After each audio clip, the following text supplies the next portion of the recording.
Akkam jirtan kabajamtoota daawwattoota Oromiyaa 11 Oromiyaa 11 irraa oduu torbaanii qindeeffannee isiniif dhiyaannetti jirra. Oduu torbaanii tanaa wajjin Andarartuu Shaamiiti. Oduu torbaanii keenya jalqabaatiin godina Arsii lixaa aanaa Kokkosaatti bookaana bombolotti makatee roobe mana barnootaa dabalatee qabeenya hedduu irra miidhaa dhaqqabsiisuun gabaafame.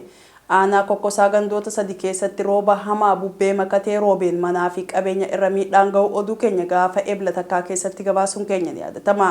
Guutuu biyyattii keessatti rakkoowwan hawaas diinagdee uummata miidhan keessaa balaawwan uumamaa fi namtolchee isa duraati. Aanichatti gandoota Kokkosaa duwwaa takkaa guutuu fi ciikoo keessatti rooba bubbee hamaa makatee walakkaa isaatiif roobeen manneen jireenyaa bilookii mana barumsaa oomisha warqee fi mukkeen gosa garaagaraa akkasumas leemman irra miidhaan ga'uun mirkanaa'ee ture. Balaa kanaan manneen sagal qabeenyi warqee lafa hektaara takka tuqaashanii akkasumas leemman dabalatee mukkeen adda addaa manca'uu hoogganaan buusaa gonoofaa aanaa Kokkosaa eeranii turan.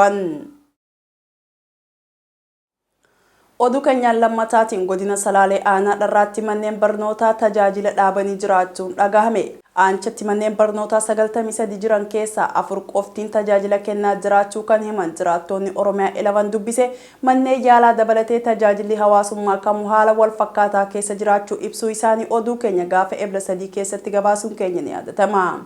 Jiraattuun aanichaa sababa rakkoo nageenyaatiif maqaan ishee akka hin eeramne gaafatte aanchatti waggoota 5 dabraniif adeemsi baruu fi barsiisuu haala guutumaan guututti jedhamuu danda'uun addaan cituu himtee turte.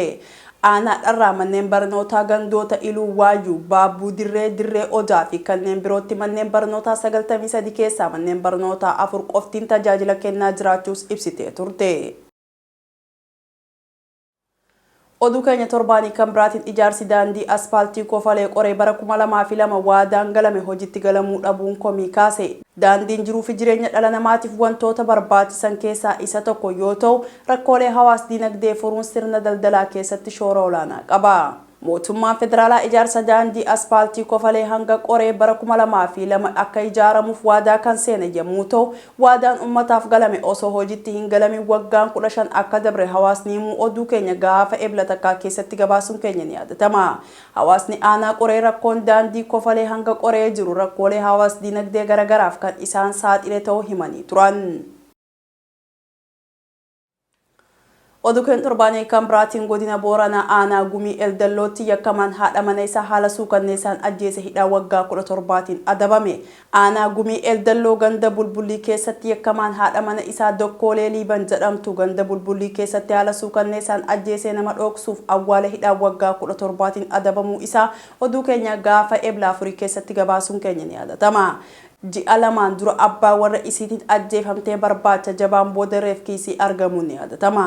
Abbaan manaa yakkicha kana raawwate ammoo qaama seeraatiin to'atamuun namoonni hedduun haqni miidhamtuu kana akka argamuuf kallattii garaagaraatiin gaafachaa turan.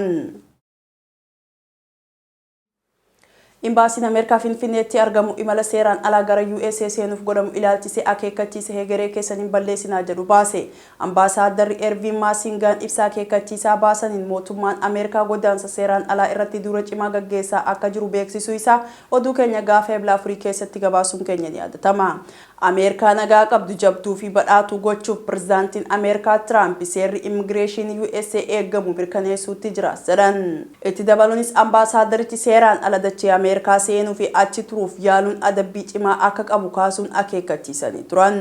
Kana malees karaa seeraan alaan Ameerikaa yoo galte fiizaa argachuuf yookiin kijibdee hayyama malee hojii yoo hojjatte ta'e yeroo fiizaa keetii erga raawwateen booda achi yoo argamte adabbiin cimaan jiraachuu akka malus ibsanii turan. Oduu keenya torbaanii kan biraatiin ministeerri barnootaa hojmaata barattoonni yuunivarsiitii eebbifamuu isaanii dura waggaa tokkoof ogummaa barataniin hawaasa isaanii akka barsiisan yookiin akka tajaajilan taasisu hojiirra oolchuuf karoorfachuu beeksise.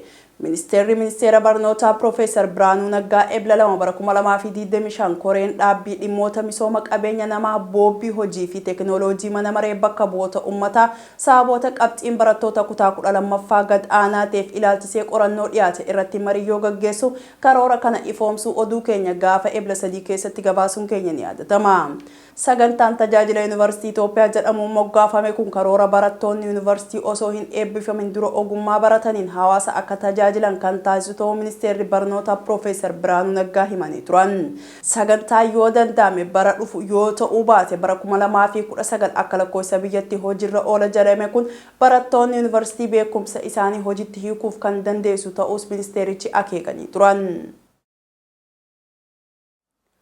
Oduu kan torbaanii kan biraatiin mootummaan Keeniyaa baqattoota Booranaa 5,000 ol sababa walitti bu'iinsa gosaatiin baqatanii Itoophiyaa godina Booranaa Diilloo fi Magaadoo keessa jiran deebisuuf qophii irra jiraachuu hime. Ministeerri muummee Caffee fi itti aanaan ministeera kaabinee dhimma alaa Musaaliyaa Moodaavaadii Roobii Dabre baqattoota Keeniyaa 5,000 ol ta'an Itoophiyaa keessa jiran deebisuu akka fedhan dubbachuun garuu baqattoota kanneeniif mootummaan beenyaa akka hin kafalle ifa godhuu isaanii oduu keenya gaafa Ebla 2 keessatti gabaasuun keenya ni yaadatama. Musaaliyaan kana kan dubbatan marii seeneetii keessatti yoo ta'u namoota dhuunfaa 5,670 takka naannoo Diilloo fi Megeedoo keessaa jalqaba bara 2000 keessa biyyaa baqatan ilaalchisee gaafii seeneetoroonni gaafataniif deebii kennaa yeroo turanittidha. Deebii kennaniin adeemsa baqattoota Keeniyaa biyyoota alaa keessa jiran gara biyyaa deebisuu keessatti gahee mootummaan qabu ifa godhanii turan. Mootummaa fi jiraattonni godina Baalee aanaa Goobbaa dhimma paarkii biyyaalessaa gaarreen Baalee keessaa ka'u irratti atakkaaroo keessa seenuu mootummaan manneen jiraattootaa humna waraanaatiin diiguu jalqabuu maddeen ibsan. Akka maddeen himanti dheengadda sannatee ganda diimtuu jedhamutti diigumsi manaa loltoota mootummaa hooggantoota godinaa fi aanaa Goobbaa akkasumas bulchitoota paarkiitiin jalqabuu himuu isaanii oduu keenya gaafa Ebla 5 keessatti gabaasuun keenya ni yaadatama. Yeroo mana diiguu jalqabanitti namoota hawaasa keessaa akka manni hin diigamneef birmannaa taasisan hidhuu eegaluus ibsanii turan. Namoonni kunneen ammaaf waajjira poolisii magaalaa Goobbaatti hidhamanii jiraachuu fi haalli naannichaa gara hokkaraatti jijjiiramaa akka jirus ibsanii turan.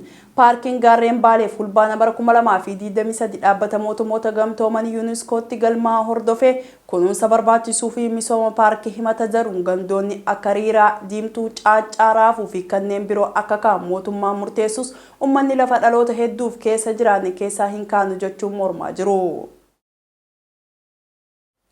Oduu kan torbaanii kan biraatiin bulchiinsi magaalaa Finfinnee atoobisiiwwan elektirikiin hojjetan 100 ol hojii eegalchiisuu beeksise. Kunis rakkoo geejjiba uummataa hir'isuuf faayidaa guddaa kenna jechuudhaan kantiibaan magaalaa Finfinnee aadde Adaanach Abeebee dubbachuu isaanii oduu keenya gaafa Ebla 1 keessatti gabaasuun keenya ni yaadatama. Atoobisiiwwan kunneen kaardii kafaltii dursaa dabalatee kenniinsa tajaajila ammayyaa akka qabanis ibsamee ture. Magaalattii keessa naannoo adda addaatti bobbii fudhatanii akka hojjetanis eeramee ture. Oduu kan torbaanii kan xumuraatiin Itoophiyaatti baatii gurraandhalaa keessa namoonni 1,200 dhibee gifiraan qabamuun ibsame. Itoophiyaa keessatti hanga gurraandhala 24tti waliigalatti namoonni 1,278 dhibee gifiraan yoo qabaman kanneen keessaa lubbuun namoota 6 dabruu kilaastarri fayyaa Itoophiyaa beeksisuu isaa oduu keenya gaafa Bitootessa 30 keessatti gabaasuun keenya ni yaadatama. Gabaasni kun akka mul'isutti naannoo kibba Itoophiyaa aanaa Mallee akkasumas naannoo Amaaraa aanaa Magdalaatti weerara dhibee kanaa to'achuun danda'amuu ibsee ture. Haa ta'u malee naannoo Sidaamaa aanaa Ciroomee magaalaa Daayee akkasumas naannoo Oromiyaa aanaa Daallee Waabaraatti weerarri haaraan mul'achuu ibsee ture. Gabaasni kilaastarri fayyaa Itoophiyaa baase kun itti dabaluudhaan weerarri gifiraa guutuu biyyattii keessatti aanaalee 26 keessatti bal'inaan akka jirus ibsee ture. Egaa kabajamtoota daawwattoota Oromiyaa 11 irraa oduun torbaanii irraaf qindeeffanne kanneen hanga ammaa turanii oduu torbaanii qindeessuun ta'isiin faana turteen Daraartuu Shaamiti ogeessa kaameraaf teeknikaa Ifaa Aminaa waliin turee gama kiyyaan nageetti qophiilee Oromiyaa 11 kanneen afaan wajjin turtii gaarii.